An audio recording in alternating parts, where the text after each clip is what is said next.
중대재해법으로 인해서 일자리 감소가 매우 우려된다. 형사처벌 규정 대폭 낮추는 거에 대해서 매우 시급하다. 어떤 경우에 책임져야 되는지에 대한 기준이 명확히 빨리 나와야 된다라고 하는 거. 산재? 이게 사업주 처벌하면 산재 없어져. 그래서 그 사이에 우리가 사업주 처벌을 굉장히 강화해 왔습니다. 근데 어떻게 된 인문인지 계속 그렇게 지속되고 있지 않습니까? 그래서 그 첫 번째가 잘못된 믿음입니다. 이쪽에 관련 규제가 몇 개인 줄 아세요? 법이 1,500개가 넘습니다. 법이 없어가지고 이렇게 산재 사고가 많이 났나요? 처벌이 없어가지고 산재 사고가 났나요? 그게 아니라는 거예요. 그러니까 산업 안전이라는 것 자체는 처벌이 우선이 되는 것이 아니고 예방적인 대책 이런 것들이 이제 구체화돼야 되는데 불확정적이다. 이렇게 굉장히 부작용이 큰 입법이 아닌가. 결국은 이제 법과 현실의 괴리가 심할 수밖에 없는 이런 입법이어서 결국 경영 책임자가 책임짓는 이런 결과론적인 것만 볼 것이 아니고 순기능을 할 수 있는 법의 운영도 좀 필요하다. 작년에 중대재해법이 제정되고 난 후에 산업재해가 6.1% 감소했다고 합니다. 이 얘기는 뭐냐면 앞으로 기업들 50인 이상 기업들 같은 경우에 산업재해 발생하면 너희들 추가로 처벌받는다 라고 하는 경고를 한 거죠. 그죠? 경고를 했고 법 제정 이후에 6.1% 산재가 감소했다. 그래서 이 법이 효과적이고 매우 유용한 법이다. 정당한 법이다. 라는 것을 선전하기 위한 발표였던 것으로 생각이 듭니다. 그런데 이제 이 발표가 과연 이 발표로 인해서 그 발표 내용으로 인해서 중대재해법이 과연 우리가 기대하는 만큼 순기능을 할 것인가 이에 대해서는 여전히 의문이 많이 남습니다. 특히 이제 기업들의 경우에 50인 이상 기업들 같은 경우에는 당장 이제 발등에 불이 떨어졌죠. 그런데 그러면 준비를 해야 될 거 아닙니까? 그런데 준비를 못하고 있는 기업들이 거의 80%에 달한다고 합니다. 이 경총에서 그다음에 중소기업협회에서 발표 잘했다게 되면 특히 이제 50인 이상 100인 이하 근로자를 두고 있는 기업들을 대상으로 설문조사를 했대요. 했더니 작년 10월에 했습니다. 그런데 우리는 준비를 못하고 있다. 준비를 못하고 있다. 그때는 여러 가지 이유들이 나옵니다. 일단은 법에서 정하고 있는 이러한 그 안전 보건 의무를 어디까지 이행해야 될지 잘 모르겠다. 어디까지 모르겠다. 그리고 돈이 있는 사업장 같은 경우에는 그냥 다 예산을 퍼부으면 되겠죠. 뭐 모든 뭐 하다못해 안전 담당자부터 안전 시설부터 다 바꾸면 되겠죠. 그런데 예산이 재정이 여유롭지 않은 이러한 100인 미만 50인 이상 기업들의 경우에는 대체 어디까지 해야 되는지 모르겠는 거예요. 그래서 돈을 어디까지 얼마를 예산을 책정을 하고 어디까지 준비를 해야 면책이 되는지를 알 수 없는 이런 상황이라고 합니다. 그래서 결국은 이 중대재해법이 나한테 특히 기업들의 경우에 사업주 또는 CEO한테 나한테 내가 어디까지 뭘 해야 되는지 면책이 되는지를 알지 못하는 상황에서 이 법이 시행되고 또 하나는 중요한 것은 우리가 그 산업 재해라고 하죠. 특히 사망 사고가 발생하게 되면 무조건 예외 없이 1년 이상의 징역이에요. 누가? 안전 담당 임원뿐만 아니고 사업주 또는 그 경영 책임자죠. 우리가 하면 CEO에 해당이 되죠. 물론 이제 법상으로는 안전 담당 이사이자 안전 담당 임원인데 이것은 대표이사에 준하는 안전 담당 임원으로 돼 있어요. 그 선임한 경우에는 그 안전 담당 임원이 처벌받으면 돼요.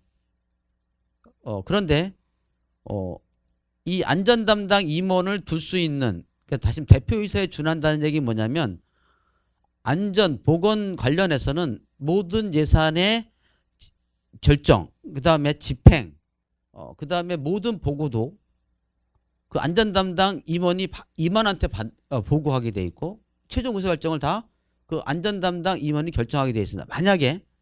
만약에 대표이사한테 안전 담당 임원이 보고를 했어요. 그렇게 되면 안전 담당 임원을 둬도 보고해서 최종 의사결정한 사람은 대표이사가 되는 거죠. 그래서 대표이사가 책임을 면할 수 있느냐? 거기에 대한 명확한 예외 규정이 없어요. 그래서 실은 누가 어떤 책임질지가 그리고 일단은 면책 대상이라고 결정나지 않으면 무조건 1년 이상의 징역 그리고 경우에 따라서는 그것이 경중에 따라서 1년 이상이니까 무기징역 갈 수도 있겠죠. 뭐 심지어는 뭐 사형도 갈 수 있겠죠. 뭐 이런 결정 특히 이것은 이제 우리가 말한 최근에 말하면 현대산업개발 같은 경우에 정몽규 회장이 사퇴했죠. 그죠? 사퇴했습니다. 대체 어디까지 만약에 앞으로는 사퇴만이 아니고 이제는 그분에 대해서 그 사람에 대해서 어느 정도 형사처벌 갈지는 만약에 최근에 발생해서 지금 십몇칠 전에 발생했는데 만약에 그것이 불행하게도 27일 이후에 발생했다 라고 했을 때는 그냥 사퇴만이 아니고 정몽규 회장이 징역을 가야 되는 살아야 되는 이런 문제가 나올 수가 있어요. 자, 그래서 결국은 이 중대재해법은 형사처벌을 받는 사망사고나 일반 중상 사태가 또는 직업병 사태가 발생한 경우에는 누가 어디까지 책임질지 모르는 형사 책임질지 모르는 이러한 불확실한 불명확한 법제도가 시행이 되게 된 것이고 또 하나는 이제 이것이 민사책임까지 또 가게 됩니다. 그래서 민사책임 징벌배상해서 5배까지 책임을 져야 되는 손해 발생액에 5배까지 책임져야 되는 그러다 보니까 이제는 산업안전에 대한 이 준수 또 조치 의무를 다하기 위해서 어디까지 해야 되느냐라고 하는 것이 현재 상황이 되었고 이제는 책임을 면하는 문제를 떠나서 최소한의 책임을 지려면 어느 정도까지 이 안전보건 비용을 부담해서 어떠한 조치를 취해야 되는지 지금 모든 기업들이 지금 당황스러워하는 이런 상황이 됐습니다. 아까 제가 말씀드린 것처럼 백화점 에스컬레이터에서 굴러떨어졌어요. 사망을 했습니다. 그러면 백화점 입장에서 볼 때는 에스컬레이터를 에서 사고가 발생하지 않기 위해서 어떠한 조치를 취해야 되는가라고 하는 거죠. 예를 들어 에스컬레이터에다가 안전망을 설치해야 되는지 칸막이로 다 해야 되는지 그 다음에 입구에 에스컬레이터 탈 때 노약자로 보이는 사람들은 아예 못하게 해야 되는 건지 이게 지금 불명확한 상황이 됐어요. 그러니까 지금 대기업 같은 경우에는 가능하면 이 안전보건 조치에 필요한 예산 투입 경쟁이 벌어지겠죠. 예를 들어 다른 데는 전혀 이런 거는 미처 하지 못했다. 근데 우리는 했다. 라고 하면 면책될 수가 있겠죠. 그런데 만약에 그 다음에 2차 정도 해당되는 1차 기업은 이런 것까지 했는데 너희는 왜 안 했냐? 라고 하면 조치임을 다하지 않은 거가 될 수도 있어요. 그래서 대기업 같은 경우에는 이 안전 비용을 어디까지 투입할 것인가에 대한 경쟁이 일어날 것이겠죠. 그러면 이제 그 비용 가지고 해결 못하는 중소기업들 같은 경우에는 어떻게 할 것인가요? 내볼 때는 손 놓을 것 같아요. 대체 어느까지 할지 모르기 때문에 돈이 얼마 들지 모르기 때문에 무한정 돈을 썼을 때의 경영상 재정 건전성 문제가 심각하기 때문에 지금은 손 놓고 있을 것 같아요. 그래서 결국은 이와 관련해서 너무 막연하다라고 했더니 또 그 발표하면서 고용노동부가 뭐라고 했냐면 기업이 안전 의무를 다했을 경우 과실 책임이 없기 때문에 중대재해가 발생해도 형사처벌 대상이 아니다 이렇게 얘기했습니다. 이게 보금 담당자 얘기했는데 참 이게 이 우리들한테 국민들한테 참 신뢰를 못 주는 얘기입니다. 왜냐하면 형사법은 원래 과실범 처벌 안 해요. 과실치사처럼 이렇게 명백하게 과실이지만 처벌하는 규정이 형법에 예외적 두지 않는 한 과실범 처벌 안 합니다. 그런데 여기서는 안전의무를 다하면 과실이 없기 때문에 처벌 안 한다 이렇게 되어 있어요. 원래는 과실이 있으면 처벌 안 하는 거거든요. 근데 이제는 과실이 있어도 처벌한다 이 얘기입니다. 그래서 이러한 그 정부의 발표는 매우 의미가 없는 그냥 그 질문들로부터 회피하기 위한 면피성 발언이었다라는 생각을 듭니다. 결국 이제 중대재해법의 적용으로 인해서 기업들 간에 과연 안전비용을 담당할 수 있는 기업과 없는 기업으로 구분돼서 형사처벌을 받게 되는 것이 아닌가라는 생각이 들고, 이거는 이제 우리가 말하는 그동안 눈에 얘기해왔던 형사벌의 범위에서 유전 무죄, 무전 유죄라고 하는 것이 중대재해법으로 인해서 우리 산업사회 전반에 거쳐서 확산될 수 있는 어떠한 가치 기준이 될 수 있다는 이러한 생각이 듭니다. 그리고 아까 말씀드린 것처럼 우리가 아들이 잘못을 했어요. 아들이 형사처벌을 받았습니다. 범죄를 했어요. 그런데 아들을 잘 관리해야 되는 아버지까지 형사처벌을 받아야 되는가라고 하는 거죠.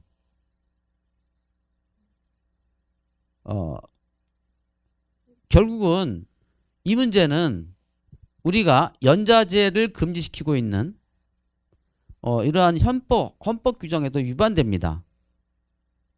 결국은 원사업자가 사실 하청업체에서 사고 발생했을 때 원사업자의 사업주 또는 경영책임자 CEO죠.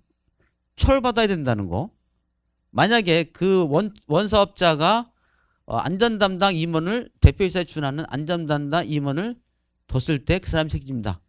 근데 어쨌거나 그 사람들은 전혀 자기들이 관리 대상이 아닌 하청업체에서 발생된 사고에 대해서 형사처벌을 받아야 되는 이것이 연자제 금지 규정에 관한 헌법에 위반되는 게 아닌가라는 생각이 듭니다. 어쨌든 간에 이 모든 것들을 우리가 명확하지 않은, 내가 대체 어떤 행위를 해야 처벌을 받는지를 모르는, 명확성의 원칙에 위반되는, 다시 말해 죄형법정주의에 위반되는 이러한 규정, 그 다음에 연자제를 금지시키고 있는 이러한 우리 헌법의 규정, 그 다음에 여러분들 아시겠지만 에스컬레이터 떨어졌을 때 CEO가 책임져야 된다면, 그런다고 한다면 대체 그것이 1년 이상의 징역이라고 한다면 그것도 너무 과도하지 않아요? 과도하지 않습니까? 그래서 이것도 우리가 헌법 37조에 나와 있는 과잉금지 원칙 위반될 여지가 큽니다. 그래서 어쨌든 간에 이 법이 시행되고 나서 형사처벌을 받는 누군가가 나온다라고 하게 되면 재판 중에는 위헌법률 심판 청구가 들어갈 것이고요. 그거는 당연히 법정에서 이제 판사하겠죠. 그 다음에 그렇지 않은 경우에는 만약 법원에서 안 한다고 한다면 헌법소원, 일반 시민들이 피해자가 헌법소원을 내겠죠. 이 얘기는 뭐냐면 이 법은 시행과 동시에 계속해서 위헌성 논란이 발생할 수밖에 없다. 그래서 이렇게 위헌성 논란이 많을 수밖에 없는 이 법을 시행하려면 어떻게 되느냐. 분명히 우리가 불보도 뻔한 얘기거든요. 그러면 당연히 어떻게 돼요? 법을 정비해야죠. 준비를 해서 논란의 소지가 있는 부분들, 그동안 제기가 되었던 문제를 보완하는 입법들이 이루어진 다음에 시행하는 게 맞습니다. 대표적으로 근로기준법, 노조법이요. 노조법은 97년도에 우리가 복수노조하고 노조 전임 임금 지급 규정을 뒀었거든요. 그런데 그것이 계속해서 3년씩 계속해서 부칙을 통해 유예가 됐어요. 유예가 됐다가 2010년경에 비로소 시행이 됐습니다.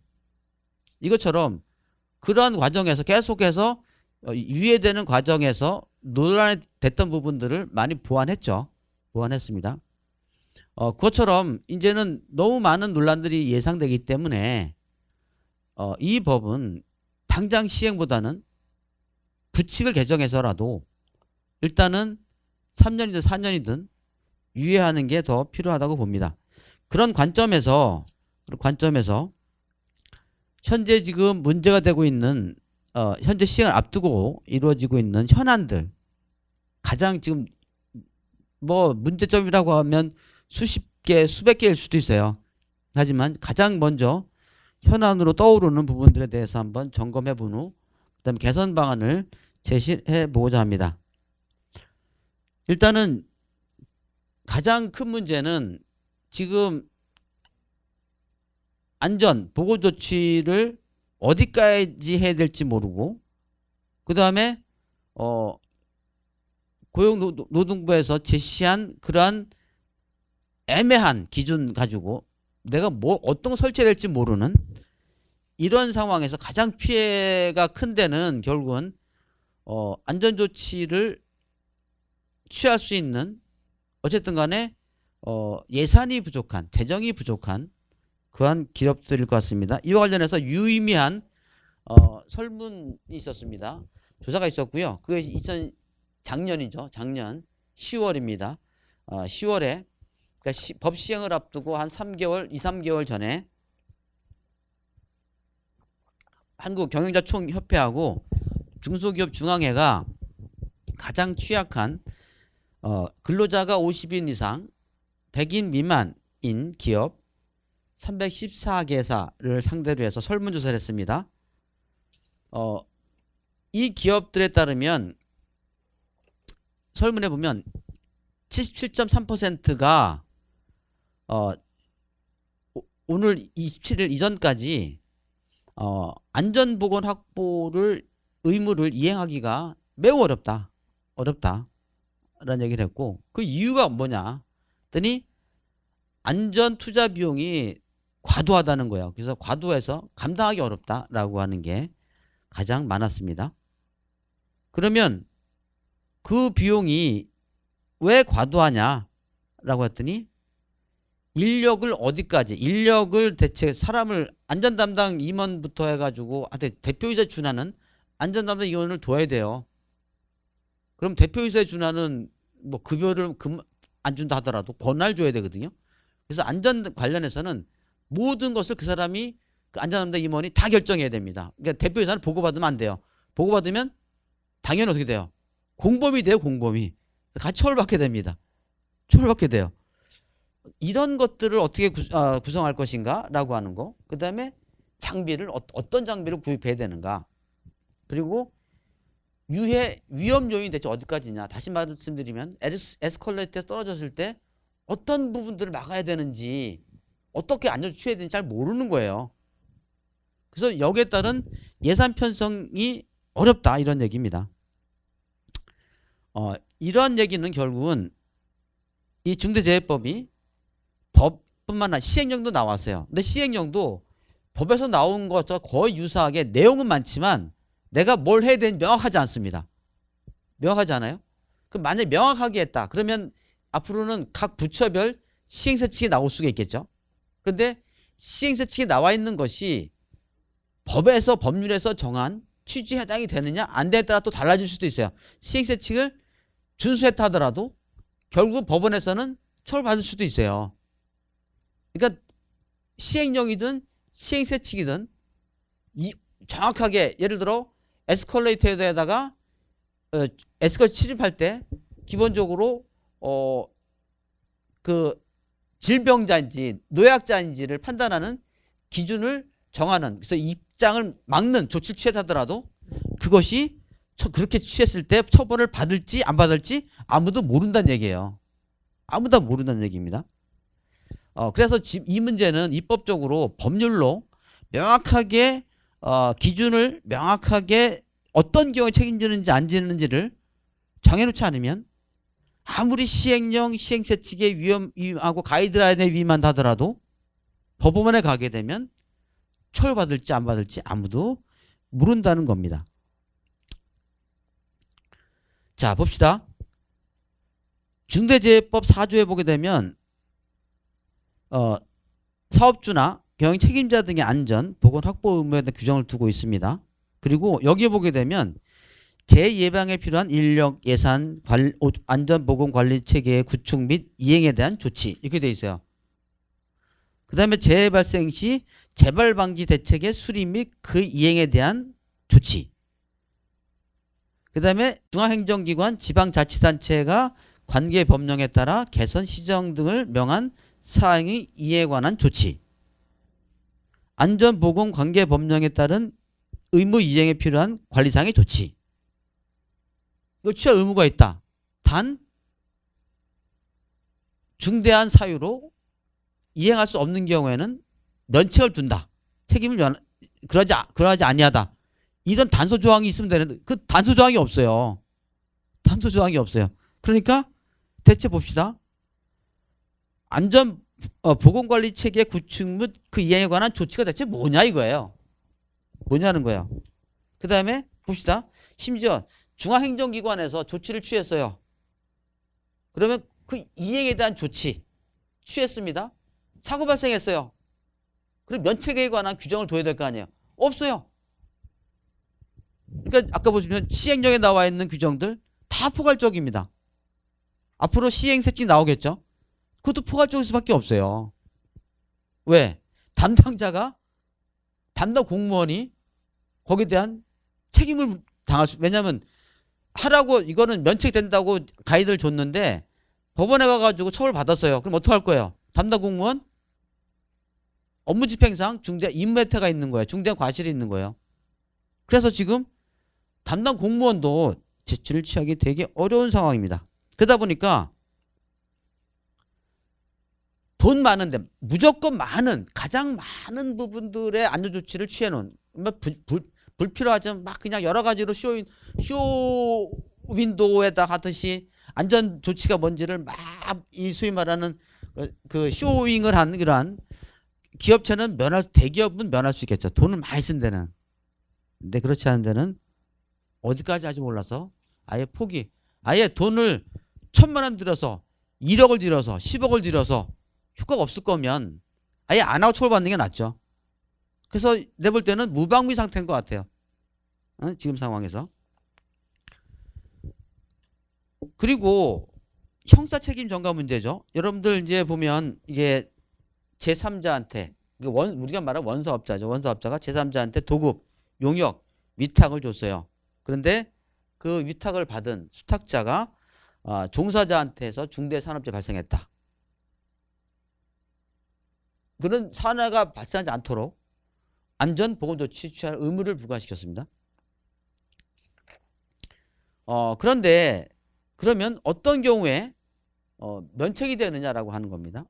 이런 경우에 원사업자가 실질적으로 그 사고가 발생한 사업장 있죠. 거기에 시설이나 장비, 장소 등에 대해서 실질적으로 지배나 운영, 관리 및 책임이 있는 경우에는 책임을 지고 이렇게 실질적으로 지배, 운영, 관리 안 했으면 면책이 된다 그 얘기입니다. 그럼 봅시다. 원사업자가 하청업체가 우리가 이걸 하기 위해서는 이러이러한 시설이 필요합니다 라고 해서 그동안은 원사업자 시설들을 이용했겠죠. 근데 문제는 뭐냐, 그 원사업자들의 시설을 또 3차 벤더가 또 시행을 했어요. 썼어요. 또 경우에 따라서는 원사업자가 필요한 하청업체들이 살 수 없는 장비들이 있을 거 아닙니까? 그죠? 그거를 빌려줬어요. 사용토록 했어요. 그러면 결국은 그 시설, 이거를 관리하는 게 누구예요? 원사업자가 할 거 아닙니까? 다 책임지. 그러면 하청업체가 내가 원사업자가 1차 벤더한테 사고 줬는데 1차 벤더가 아니고 2차, 3차, 4차 벤더에 사고 났을 때 그 위에 있는 앞에 있는 부분들 다 누가 책임질 거예요? 명확하지 않은 거예요. 그래서 어떻게 되느냐? 결론적으로 지금 이번에 이 법은 앞으로 2년간은 5인 이상 50인 미만 사업장은 면책이 돼요. 책임이 정되지 않습니다. 2년간은. 그러면 50인 미만 사업장에서 대부분 또 산재의 80%가 다 50인 미만 사업장에서 발생합니다. 그러면 여기서 발생하면 어떻게 되겠어요? 위에 있는 사람들은 다 모든 책임을 50인 미만 사업장한테 다 전가하겠죠. 뭐 전가하려고 할 겁니다. 근데 문제는 뭐냐? 50인 미만 사업장은 전 책임 안 지느냐? 이 문제예요. 이 문제예요. 여러분들 50인 미만 사업자 같은 경우에 산재가 발생한 대부분 다 제조업이나 건설업이나 뭐 중공업 쪽입니다. 그런데 이 50인 미만 사업장이어도 중대재해법으로는 처벌을 안 받지만 안전담당 임원은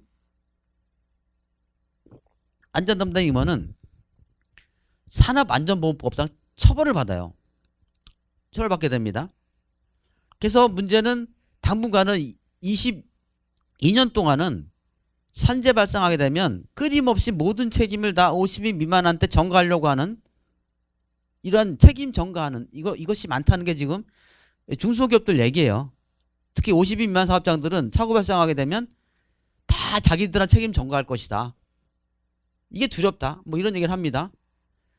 그래서 결국은 형사 문제는 현재 상황에서는 결국은 누가 책임질 거냐 책임 전가 하다가 결국은 중소기업들만 피해볼 확률이 높다. 그래서 여기에 대해서 명백하게 우리가 책임 규정, 책임 주체를 법률적으로 명확하게 개선해서 보완 입법을 하지 않으면 진짜로 이 법상 적용상 혼란이 너무 클 것이다.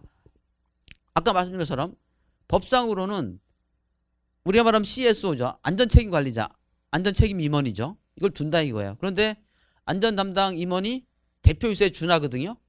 그런데 여러분들 생각해 보세요. 회사 모두 업무 결정할 때 대표이사 결정하지 않고 안전담당 임원이 최종 결정을 해요. 이 가능해요? 가능합니까? 가능하지 않아요. 대표이사에 준한다 하더라도 결국은 모든 것들 결정들은 결정할 때는 대표이사한테 보고할 거라고요. 대표이사가 yes, no 결정하겠죠. 그런데 안전담당 임원이 이거 해야 됩니다라고 했을 때 대표이사가 어떻게 돼요? 거부할 수 있어요? 못해요. 근데 보고는 받았어요. 시행이 됐어요. 어떻게 돼요? 중대재해처벌법으로는 처벌 안 받는다 하더라도 형법상 뭐예요? 공범이야 공범. 공범. 처벌받게 됩니다. 그래서 이 문제를 반드시 보완입법을 해야 된다라는 생각이 듭니다. 그 다음에 이제 또 산업 현장에서 걱정하는 게 뭐냐? 50인 미만 사업장들의 사고 발생이 80%를 차지하는데 2년 시행을 유예된 상황에서 산업재해 줄어들 거냐? 안 줄어든다는 거예요. 안 줄어든다는 겁니다. 그리고 오히려 어떻게 되죠? 산업재해 자꾸 이제 아까 말씀드린 것처럼 시설, 그 다음에 장비 뭐 이런 것들을 다 실질적으로 관리하는 지배하는 사람이 책임지잖아요. 그러면 어떻게 돼요? 원사업자부터 해가지고 하청업체한테 시설 같은 거 장비가 대여 안 해줘요. 안 해준다고. 그러면 50이면 사업자들은 하청을 받았는데 어떻게 하겠어요? 자기들이 다 장비들을 사야 됩니다. 근데 그거 장비 살 수 있어요? 돈이? 못 사잖아요. 그럼 오히려 산업재해가 더 늘어날 수도 있다는 거죠. 그래서 이 아까 고용노동부가 중대재해법이 제정되고 나서 시행되기 전임에도 불구하고 위하적 효력, 다시 말하면 너희들 잘못하게 되면 이렇게 처벌받는다라고 하는 소위 말하는 위협을 준 거죠. 위협. 위하적 기능이라 그래요. 이러한 위협을 줬기 때문에 그나마 6.1% 감소했다라는 얘기를 했거든요. 그런데 그것은 시행되고 나면 오히려 더 늘어날 확률이 높다는 것이죠. 자, 그래서 이제 벌써 40분 발표했습니다. 빨리 이제 끝내도록 하겠습니다. 이게 설명을 하다 보니까 길어져서. 자, 그래서 저는 일단 이 중대재해법의 시행을 제가 아까 말씀드린 것처럼 너무 포괄적이고 위헌의 소지가 크다. 그리고 시행되고 나면 헌법소원부터 해서 위헌 법률 심판 청구부터 해가지고 지속적으로 위헌성 논란이 제기될 것 같아요. 그래서 최소한도 위헌성 논란을 줄일 수 있는 보완의 입법이 필요하고요.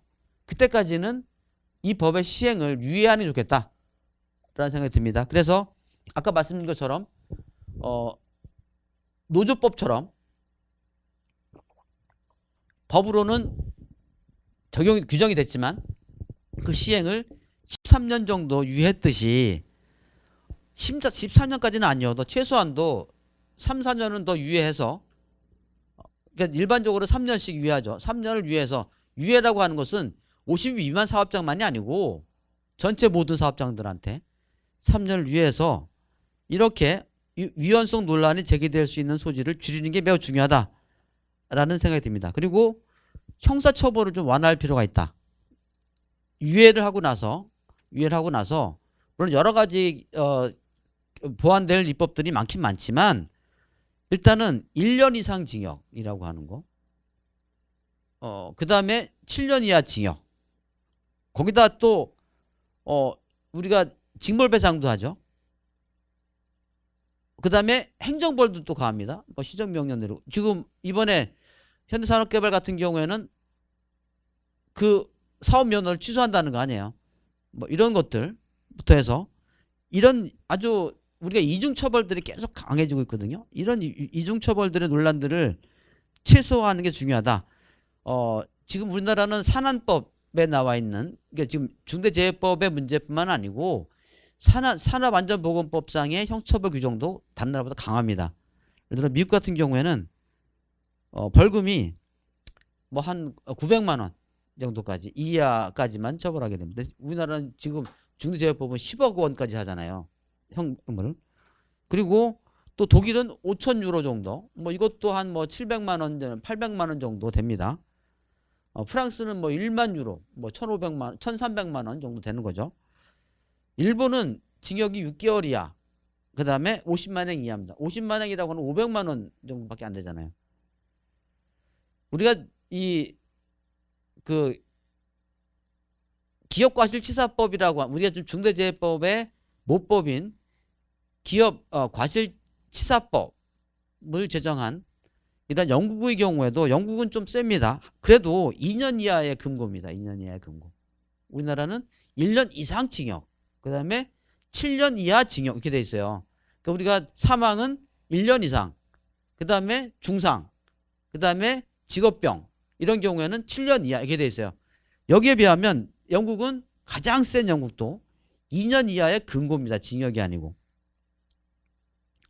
그래서 우리가 이런 글로벌 스탠다드에 맞게 형사처벌 규정을 낮춰야 된다. 그리고 우리가 범죄 구성 요건이죠. 범죄가 성립한 요건 관련해서 영국의 기업과실치사법, 이것은 채권경영진이 진의 중대한 과실이 산업재해에 영향을 미친 경우에만, 그것도 CEO가 아니고 법원이 거기에 대해서, 아니 법인 회사가 그 벌금형 처벌을 받게 됩니다. 그래서 우리가 이런 것들을 기본적으로 글로벌 스탠다드에 맞게 형사처벌 규정을 완화하는 게 매우 중요하다라는 생각이 듭니다. 뭐 구체적으로 따지면 중대재해법에다가 영국처럼 뭐 사업주든 아니면 경영 책임자든 중대한 과실이 로 인해서 산업재해가 발생한 경우에만 책임을 진다라고 하는 규정도 규정을 두는 것도 가장 시급하다라는 생각이 듭니다. 뭐 결론적으로 말씀드리면 지금 열흘도 안 남은 상태에서 이 법의 시행을 유예하자라고 하는 거, 좀 늦은 감은 있습니다만은, 조만간에 빨리 더 많은 사건들이 발생하기 전에, 법을 부칙을 개정해서 먼저 3년을 유예를 하고 나서 그 다음에 논란이 됐던 이러한 그 규정들을 보완해서 시행하는 것이 매우 중요하다라는 생각이 듭니다. 예, 감사합니다. 우리나라에 여러 가지 뭐 수수께끼 참 많은 나라예요. 근데 이 산업 현장의 수수께끼 중에 하나가 이게 산재 사고에 대한 큰 수수께끼가 있습니다. 이게 뭐냐라면 우리가 뭔가 지금 잘못된 어떤 믿음을 가지고 있어요. 그래서 첫 번째가 뭐냐라면 산재? 이게 사업주 처벌하면 산재 없어져. 그래서 그 사이에 우리가 사업주 처벌을 굉장히 강화해 왔습니다. 우리가 이거 뭐 중대재해처벌법 부분이 뭐 지금 처벌이 강화돼 가지고 이야기를 하지만 그 이전부터 우리가 이 산업안전보건법은 계속 처벌 조항 강화해 왔거든요. 근데 어떻게 된 인문인지 산재 계속 그렇게 지속되고 있지 않습니까?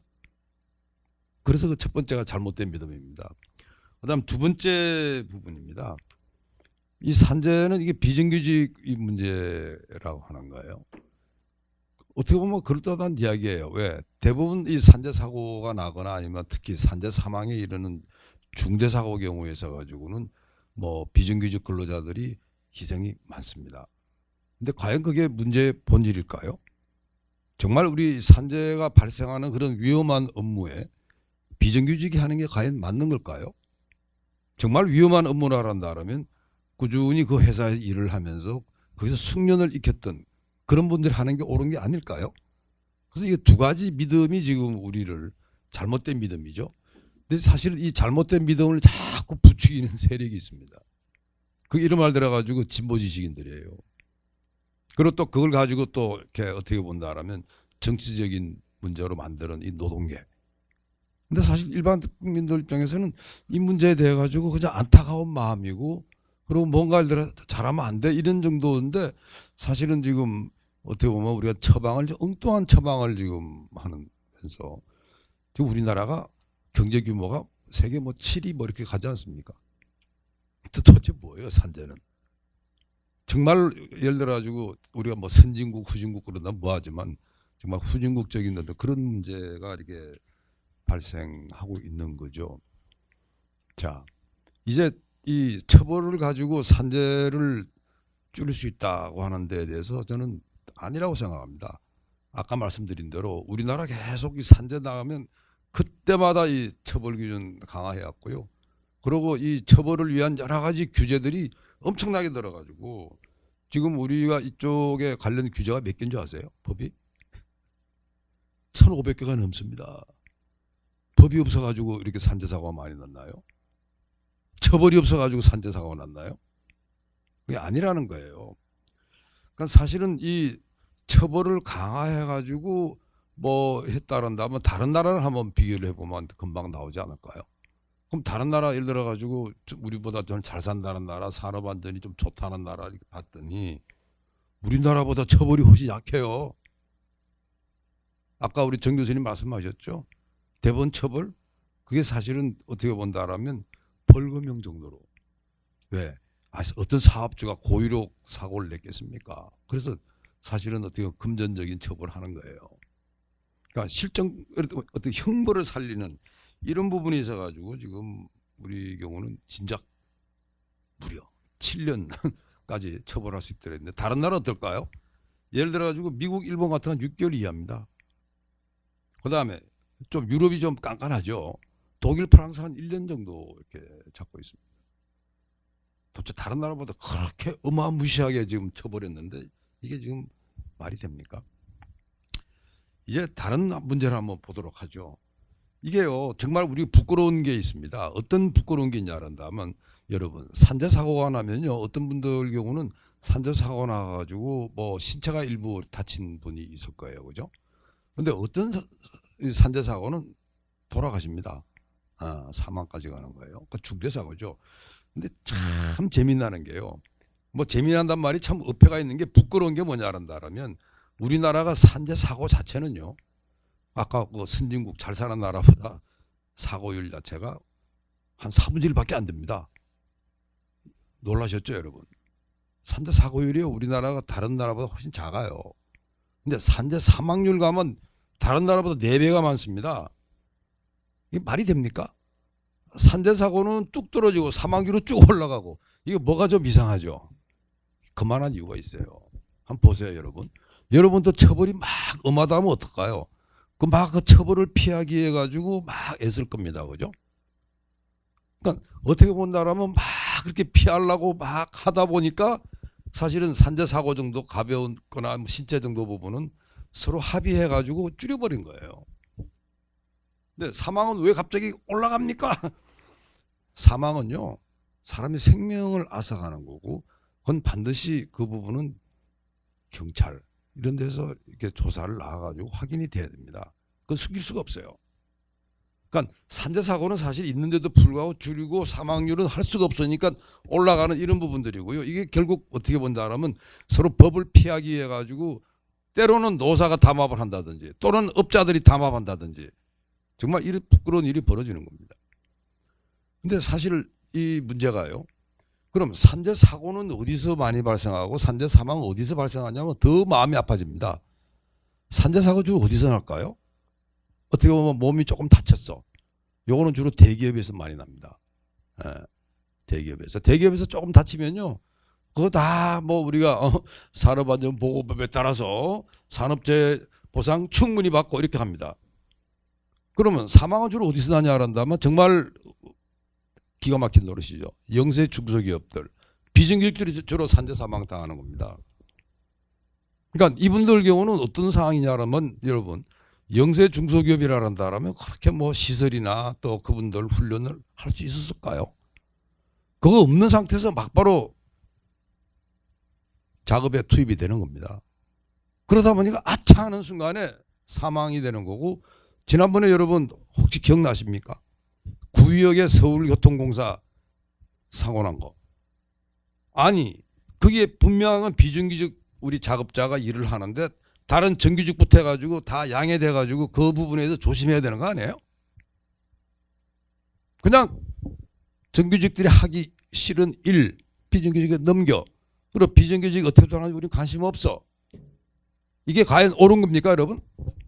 지금 현재 법을 말이죠. 이런 식으로 우리가 처벌 중심으로 갔을 때는 웃지 못할 일이 생기는 거고요. 정말 여기에 아까 우리 정 교수님 말한 대로 유전무죄의 어떤 그런 논리들이 작용하는 겁니다. 정말 어려운 사람들은 더 정말 한없이 서럽게 만드는 게 지금 우리의 이 문제라는 겁니다. 그럼 실제로 그러면 산재 사고가 줄고 그다음에 산업 안전이 잘 된 나라의 특징이 있습니다. 도대체 지금 우리가 이 법이라는 게 말이죠. 뭐 처벌만 하면 더 전능한 줄 알았는데 정말로 정말 무지의 장막 속에 있는 거죠. 진짜로 반문명적인 그런 부분들입니다. 실제로 산업 안전이 잘 되고 산재가 작은 나라들의 특징이 뭔지 아세요? 여러분 보고 산재 관련되는 위험한 업무하면 여러분 어떻게 하겠어요? 저 사장님 저 월급이나 많이 주세요. 너무나 당연한 겁니다. 그 위험한 업무에 대해서 임금 자체를 보상임금을 줘야 되는 겁니다. 당연하지 않겠어요? 위험한 업무라고 하는 게요. 오랫동안 일도 해야 되지만 그만큼 거기에 어떤 기술, 숙련 이런 전문적인 지식들을 필요로 합니다. 당연히 여기에 대해서 임금을 더 줘야 되는데 우리는 어떻게 될까요? 우리요? 특히 이 대기업하고 공기업 경우에 있어 가지고 빼도 박도 못하게 임금은 근속연수에 따라 결정이 되어버립니다. 누가 위험한 일을 하러 나갑니까? 근속연수에 따라 차곡차곡 임금을 주는데 그러면 아까 말씀드린 뭐 이런 그 선진국이라는 나라는 어떻습니까?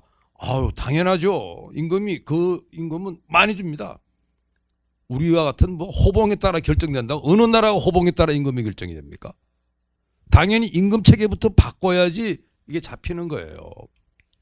그러니까 실제로 우리 경우에 있어 가지고 이런 문제가 정말 웃지 못할 일이 생기는 게 뭐냐 한다면 호봉으로 다 결정되니까 정규직들은 절대로 이거 안 하려고 그럽니다. 그래서 어쩔 수 없이 사업주는 외주를 줘야 되고 노동조합도 비정규직 철폐 말을 하면서도 여기에 같이 동의할 수밖에 없는 정말로 정말 눈물 나는 슬픈 이야기가 있는 거예요. 그러니까 사실은 그런 수많은 연구들이 나와 있어요. 산업안전과 관련되는 여러 핵심 변수가 뭐냐 봤더니 제일 첫 번째가 보상이라는 거고, 그다음 두 번째가 그겁니다. 역시 사람은요 그만큼 훈련을 하고 거기에 어떻게 위험한 업무에 익숙한 사람들은 사고가 거의 안 납니다. 베테랑이라고 그러죠. 안 납니다. 그러니까 어떻게 보면 경험 없는 사람들이 많이 나는 거예요. 그다음에 세 번째는 그 사업장 내지 조직의 어떤 분위기입니다. 뭐 산업안전 대수롭지 않게 생각하는 이런 데는 사고 잘 나고요. 근데 그거를 우리가 안전이 굉장히 중요해. 이런 데는 납니다. 사업장의 분위기 어떻게 되죠? 바로 그걸 좋은 분위기 만드는 건 노사 협력입니다. 노사 관계가 안 좋고 막 대립적인 이런 사업조 있죠. 그냥 어수선해요. 어수선하니까 꼭 사고 나기 딱 알맞은 이런 일이 벌어지는 겁니다. 그래서 대부분의 연구 결과, 이건 연구 결과입니다. 그러니까 쉽게 말해가지고 이거는 실제로 그런 상황을 우리가 쫙 통계를 가지고 분석을 해봤더니 이런 결과가 나온다고 하는 겁니다. 자, 그러면 이제 우리가 이 솔루션 부분은 대충 나올 거예요. 처벌만 강화한다고 되는 게 아니네요. 이제 답이 뭘까요? 그럼 위험한 업무하는 사람한테 그만큼 보상 더 해줘야지. 그리고 그 사람들은 전문직으로서 어떻게 보면 그만큼 권위를 가져야지. 그리고 그분들이 예를 들어 가지고 이 작업을 통제하면 누구나 따라야 되는 겁니다. 빨간불이 서면 다 서야 될 거 아니에요.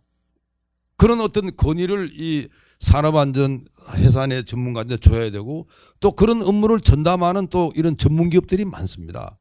그러니까 우리가 뭐 이런 뭐 외국 보면 뭐 엔지니어링 이런 거 많잖아요. 요즘도 우리나라 엔지니어링이라는 말 참 잘 붙이던데, 대부분 엔지니어링이라고 붙이는 어떻게 보면 이 건설이든지 이런 데 있죠. 그다음 뭐 솔루션 이런데 대부분 이런 전문 기업들을 말하는 거예요.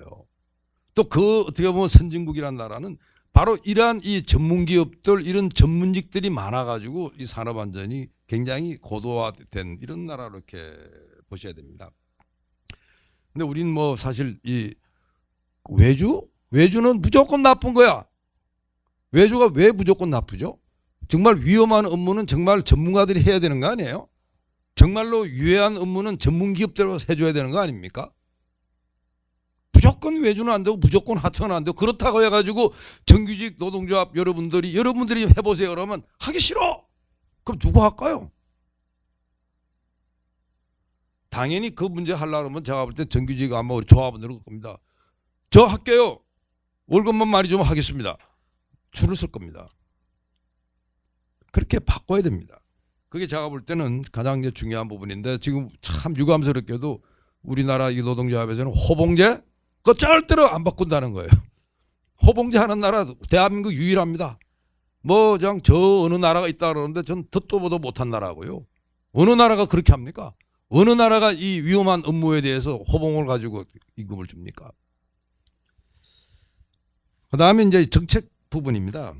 이 정책이라고 하는 게요, 사실은 이 다 처벌을 해가지고 국민들이 막 이제 분노하고 있어요. 이번에도 그렇잖아요. 현대산업개발 진짜 화나. 처벌 강화해. 그때는 뭐가 좀 하는 것 같죠. 계속 이런 식으로 가다 보니까요, 뭐가 되는 게 없어요. 제가 한번 재밌는 얘기 해드릴까요?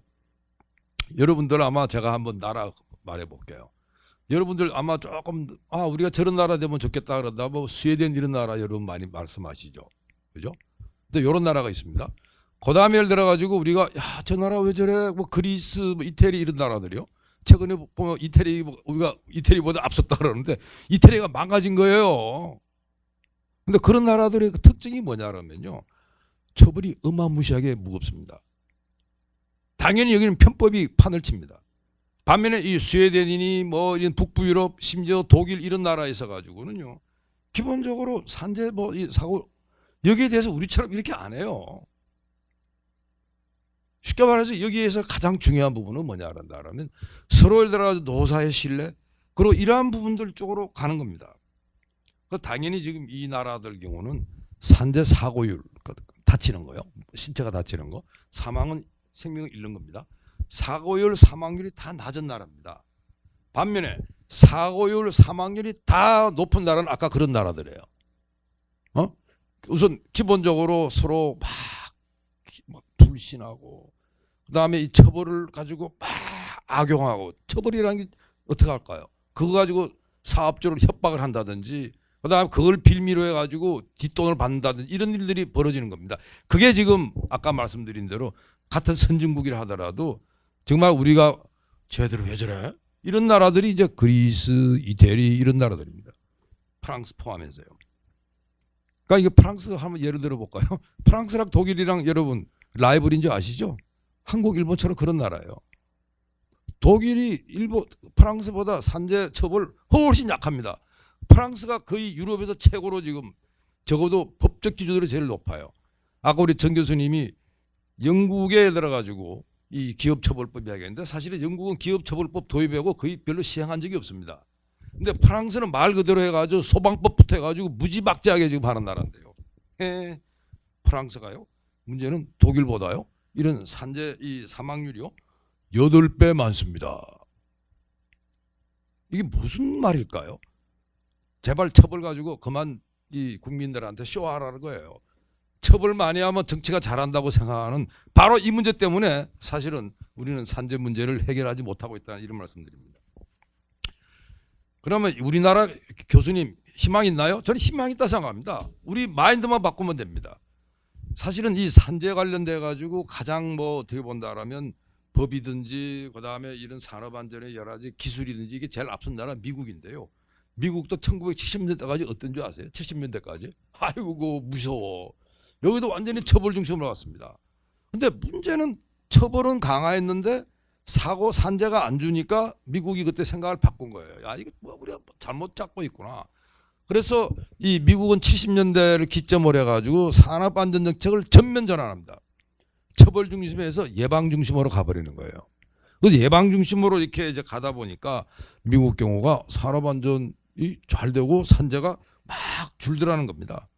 그다음에 두 번째, 이 대부분 말이죠. 법을 처벌을 강화한다 그런다면 행정당국, 정부가 어떨까요? 무지하게 관료화됩니다. 정말 이 완장찬 거죠. 그냥 사업주들이나 이 사람들은 벌벌벌 떠는 거예요. 미국도 똑같았습니다. 이걸 미국의 이 여야 국회, 미국의 의회죠. 여야가 합동해서 바꿔버렸습니다. 도대체 왜 정부가 국민들한테 군림하냐는 거죠. 왜 이 관료화돼가지고 니들이 마음대로 법을 해석하고 하냐는 거죠. 그래서 이 여야가 그때 잡았던 게 뭐냐라면 미국 여야입니다. 대한민국 여야가 아니에요.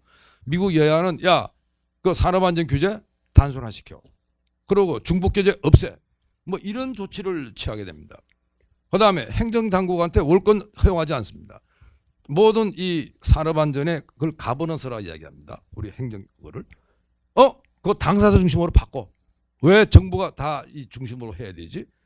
당사자가 산업안전을 잘 하도록 정부가 돕는 쪽으로 바꿔버린 겁니다.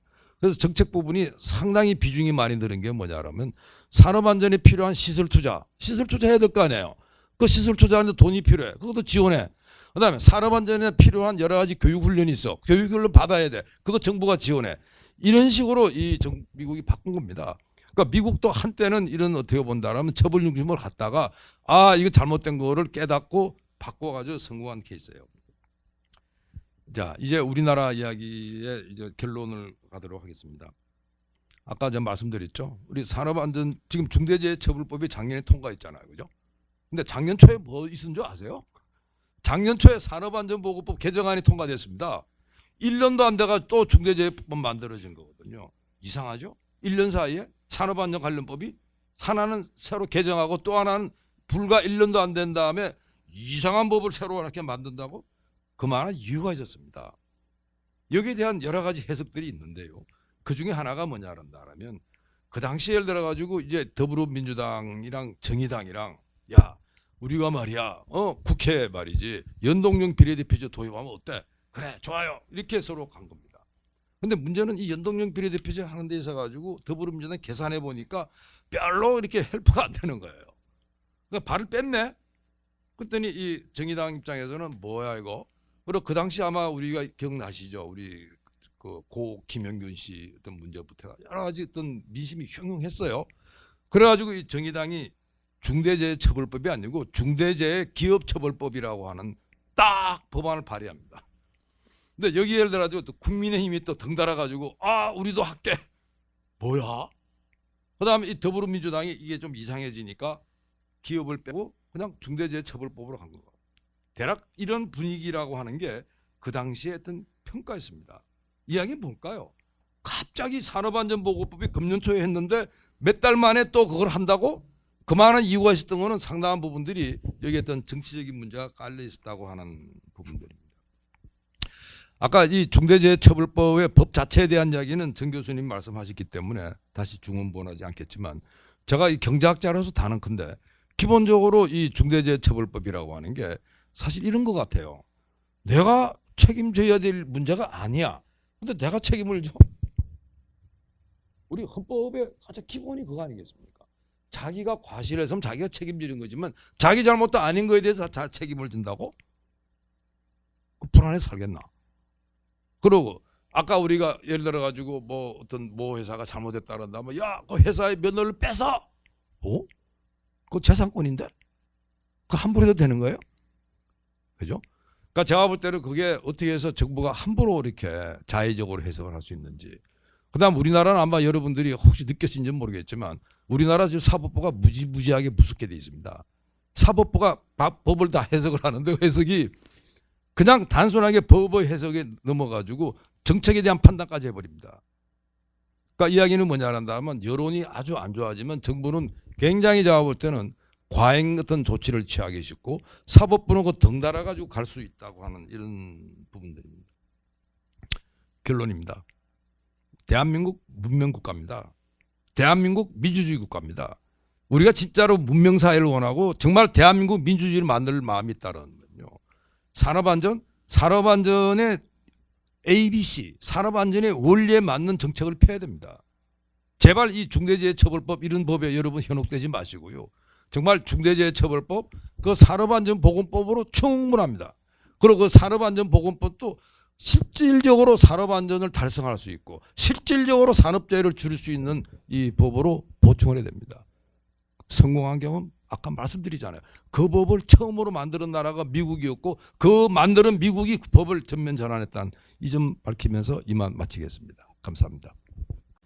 정경련에서 500대 기업 대상 설문 뭐 이런 것들을 이제 노동 문제 관련돼서 이렇게 했는데 기사를 이렇게 보니까 이제 새 정부가 들었으면은 중대재해처벌법을 최우선적으로 개선했으면 좋겠다라고 이렇게 그 기업에 한 500대 기업에 있는 인사노무 담당자들이 답을 했다라고 이렇게 얘기를 하고 있습니다. 근데 이제 그 이유는 뭐였냐면은 앞서 이제 주제 발표 내지는 토론에서도 언급은 됐었지만은 매번 이제 중대재해 처벌법 얘기를 제정 당시서부터 법률 규정 자체가 사실 명확해야 되는데 좀 모호한 법률 규정이 있고 또 앞서 이제 김태희 교수님께서도 말씀하셨지만은 이 처벌 규정이 있는데 물론 잘못했으면 처벌이 있는데 이 처벌 수준이 굉장히 이제 과도하게 돼 있다라는 이런 부분들을 계속 논의가 있었습니다. 그리고 이제 구체적으로 그럼 이렇게 법 돼 있는데 그런 측면에서 이 법의 보완 입법이 필요하다 그런 걸 하면서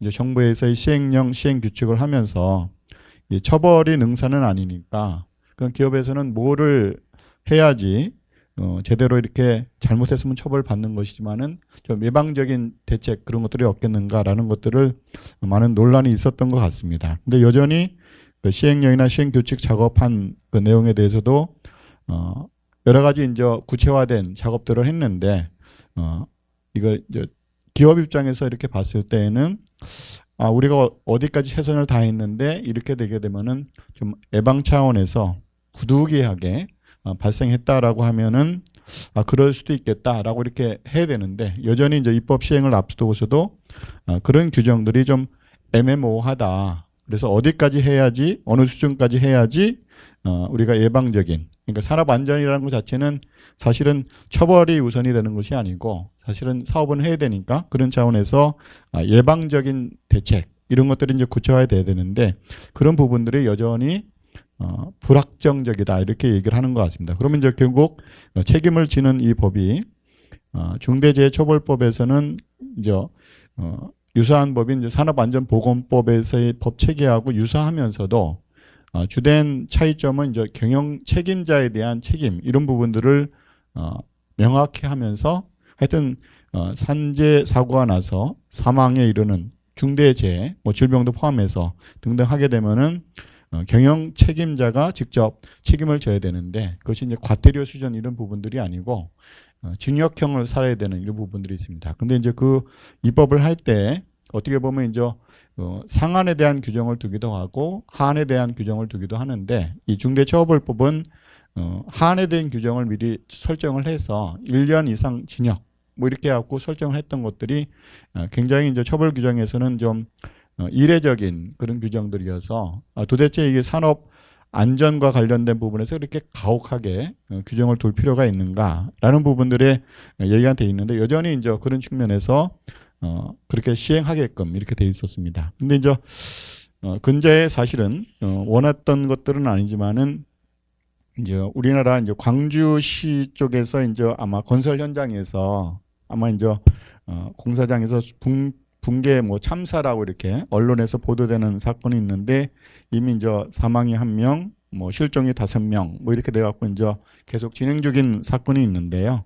근데 이제 그걸 처리하는 이렇게 과정을 이렇게 보니까 그러면 이런 사고가 왜 일어났는가라는 사고 원인 이런 것들을 했을 때 결과론적으로는 아까 이제 사람이 죽고 실종도 됐긴 됐는데 일부 이제 이 자세한 내용은 제가 뭐 다 말씀드리기는 그렇지만은 어떻게 보면 건설 현장에서의 공기 단축 문제라든가 또는 이제 부실 자재 문제 뭐 이런 등등 해서 이 실질적으로 일하시는 분들이 이제 앞서 얘기했던 이제 어떻게 보면은 원하청 관련돼 있는 부분에서의 또 하청에서에 대한 그런 부분의 비정규직 뭐 이런 등등의 문제의 노동 문제들이 있는데 하여튼 원인에 대한 것들이 좀 명확히 규명이 되면서 그에 상응하는 것들이 처벌이 돼야 되는데 이제 요즘 이제 언론에 보는 것 보니까 이제 국토부에서 어떻게 보면 국토교통부에서 이 법이 정한 가장 강한 페널티 처벌을 하겠다라고 이렇게 언론에 이렇게 발표하면서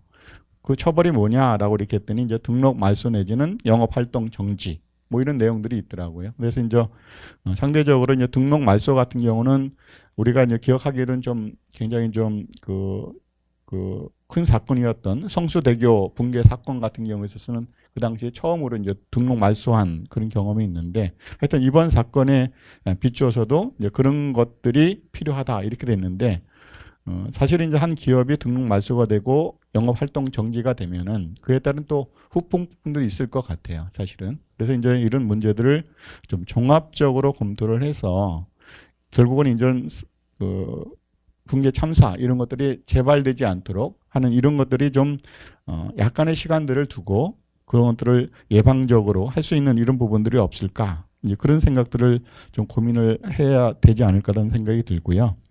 그래서 이제 사실은 이제 중대재해처벌법 만들어서 정부에서는 아마 제도 이해 이런 것들을 제공하기 위해서 여러 가지 노력들을 했다. 그래서 이제 일부 이제 작년 연말에 이렇게 정부에서 보고한 바에 의하면은 어떤 사업체에서는 뭐 친절하게 정부에서 컨설팅 사업도 몇 번 와 주셔갖고 예방 사업의 대처가 잘 돼 있어서 마음대로 법 시행을 하더라도 만반의 준비가 돼 있다라고 이렇게 이제 정부에서는 보도를 하는 것 같습니다. 근데 이제 앞서 그 주제 발표에서도 얘기를 했지만은 산재 사망 사고라는 것이 갑자기 0이 될 수는 없지 않습니까? 그래서 이제 작년에도 한 830명 정도 그다음에 재작년 2020년도에도 한 880명 정도의 사망 사고가 있었습니다. 근데 이제 금년에는 뭐 0으로 됐으면 좋겠는데 사실 문재인 정부 들어서서 이 사망 사고건이 5년 내에 절반으로 줄이는 것을 목표로 삼아서 이렇게 해왔는데 사실은 거의 뭐 그 숫자에서 큰 줄임 없이 되어 있습니다. 그러니까 이제 앞으로 당분간 우리나라 전망을 할 때 이런 사망 사고가 없어야 되겠지만은 이런 정도의 통계 수치가 유지가 된다고 그러면 또 아까 이제 법 시행정에서 대상 기업들을 보니까 199년 정도가 다 중대재해법을 적용받아야 될 사업장이다라고 이렇게 얘기를 발제에서도 있었는데 그렇다고 그러면은 여기에 관련되어 있는 경영 책임자가 도대체 몇 명이 될까? 그리고 이제 거기에 대한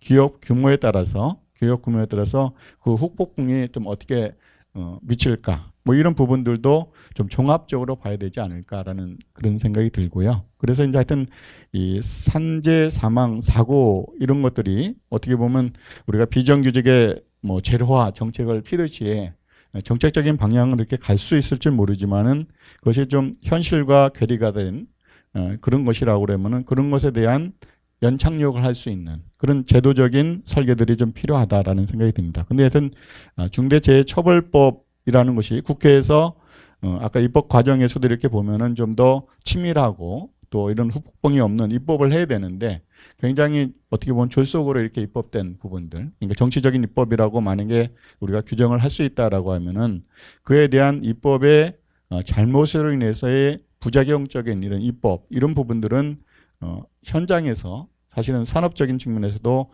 발생하지 않는 것이 좋다라고 생각이 듭니다. 그래서 어떻게 보면 이 중대재해처벌법이 어떻게 보면 다른 입법에 비해서는 굉장히 결과론적으로 나타날 수 있는 부분이 크기 때문에 사실은 이제 좀 더 이제 이 시행을 해보고 결과를 봐야 되긴 하겠지만은 우리가 이제 예견할 수 있는 이런 현상을 봤을 때에는 굉장히 부작용이 큰 입법이 아닌가라는 부분들이 예견을 할 수 있다라고 그러면 그것을 좀 보완하는 입법들도 조속히 좀 할 필요도 있겠다라는 생각이 듭니다. 그래서 이제 아까 조상민 교수님께서는 부칙에 3년 유예를 하자 이렇게 됐는데 10일 남았는데 유예 하자라고 이렇게 하면은 굉장히 수긍하기가 좀 쉽지는 않은데 그만큼 사실 중대재해처벌법에 대한 것들이 논란이 많은 이런 입법인 것 같습니다. 그래서 이제 하여튼 이 중대재해 이 관련된 법률에 대한 이런 내용에서 항상 이제 위헌적인 소송에 대한 이런 것들이 있는데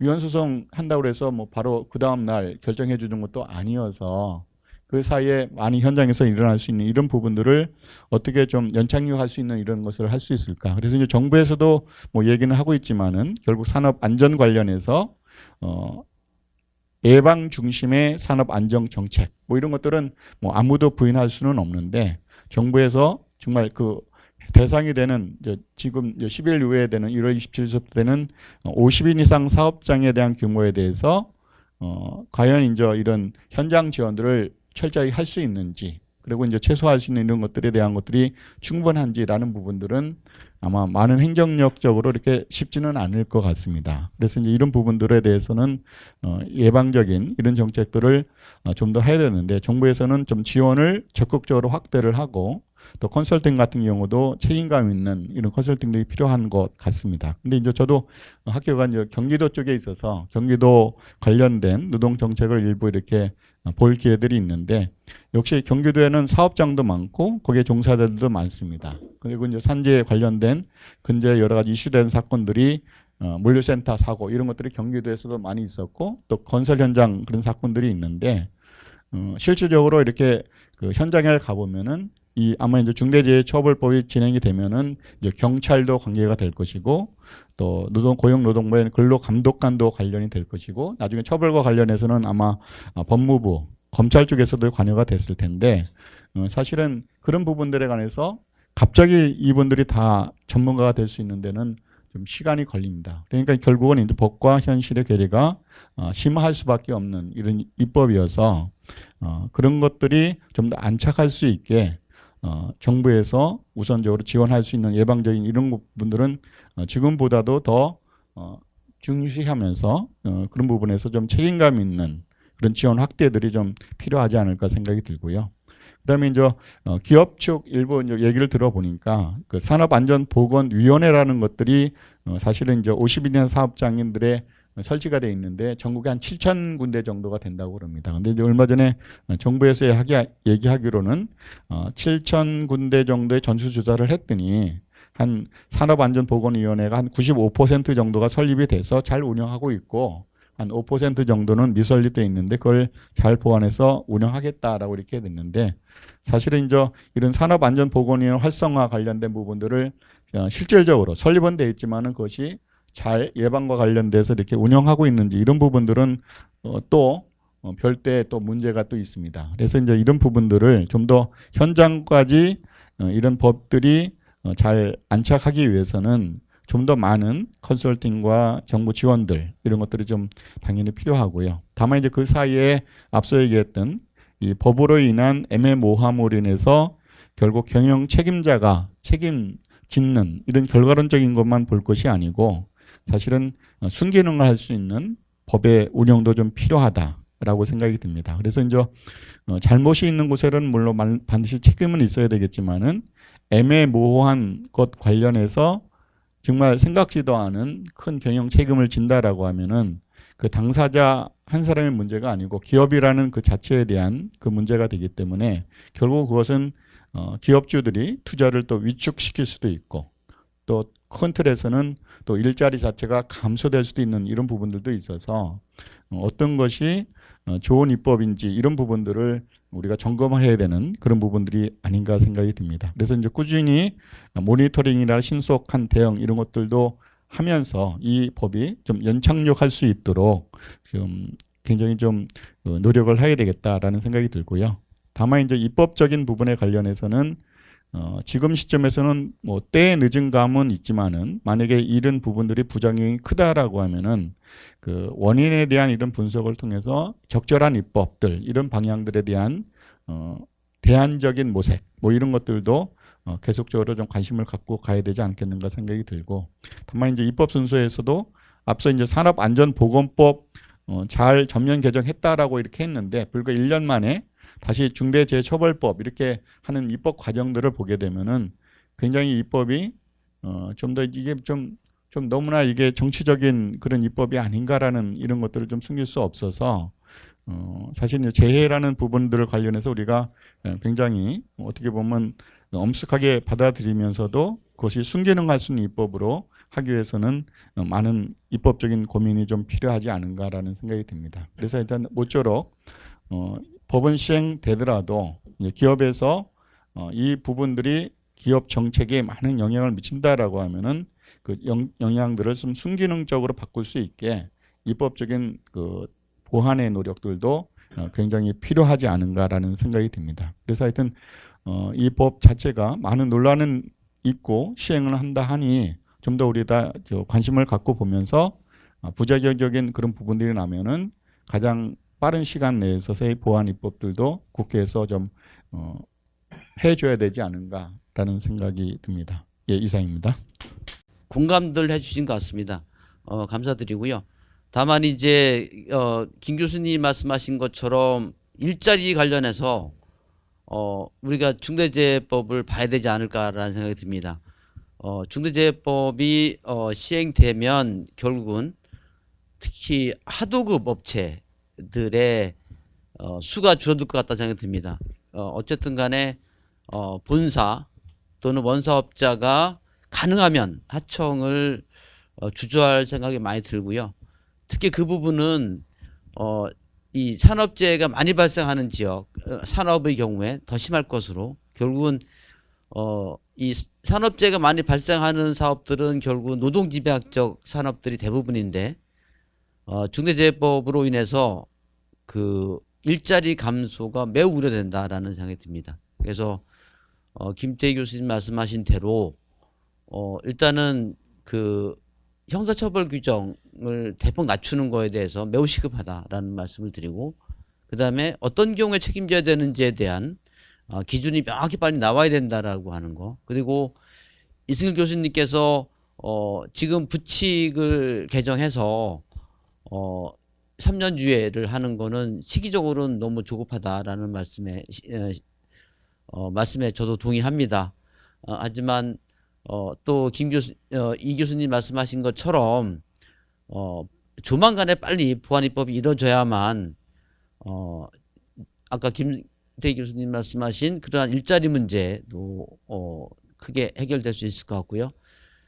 또 하나는 이 교수님 말씀하신 것처럼 우리가 좀 더 책임 범위, 다시 말하면 예를 들어 한 사람만 사망을 해도 책임을 지는 사람이 너무 많이 나온다는 거죠. 그래서 세상에 한 번 본인이 모르는 사이에 사망 사고 발생했다고 책임지는 것은 너무 과도하니까 예를 들어 1년에 뭐 2명 이상 사고가 발생한 경우에 뭐 진다든가 어쨌든 간에 산업재해도 줄이면서 중대재해법으로 인한 이 산업 위축이라는 문제, 일자리 감소라는 문제, 이런 문제들을 최소화할 수 있는 그런 입법 작업들이 빨리 이루어져야 되는 생각이 들고요.